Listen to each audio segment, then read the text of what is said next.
বাংলাদেশের যে এই পরিস্থিতি এখন ভাস্কর্য নিয়ে অনেক আলেমোলামাদের থেকে অনেক কথা শুনেছেন, অনেক সাজেশন শুনেছেন, কিন্তু আমাদের একজন ভাই হামিদ ভাই তিনি তার মুখ থেকে কিছু আমরা সাজেশন শুনবো ইসলামিক ভিত্তিক কথা বা বাংলাদেশে আলেমোলামারা কি বলছে তা কি যুক্তিসম্পন্ন নাকি সেগুলা শোনার জন্য আপনাদের আমার বিনোদ অনুরোধ রইল কিছুক্ষণের মধ্যে শুনবেন তার বক্তব্যগুলো।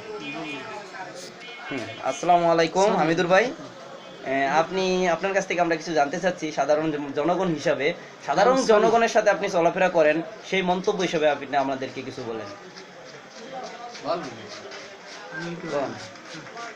কোন আরে কোন মিয়া হুয়া আরে কোন বড় হামিদুর ভাই। আচ্ছা আচ্ছা, সে ঘাবড়িয়ে গিয়েছে, সরকারের বিরুদ্ধে সে কোনো কথা বলতে চাচ্ছে না, আপনারা তার চেহারা দেখে বুঝতে পারছেন। কারণ সে এভাবে আপনাদের সাথে যাই ভরভর করে, কিন্তু সমস্যা হলো এই জায়গায় সে মানে আপনাদের মিডিয়ার সামনে কিছু বলতে চাচ্ছে না। সে মূর্তির বিরুদ্ধেই থাকে সবসময়, কিন্তু সে মিডিয়ার সামনে কিছু বলতে চাচ্ছে না। তাইলে সাধারণ জনগণ এই কারণেই চুপ রয়েছে। আপনারা যা বাস্তব প্রমাণ দেখতে পাইলেন। তিনি 24টা ঘন্টায় ভরভর করেন, তিনি 24টা ঘন্টা তিনি মানুষই আমাদের দেশে সেই ছেলে কথা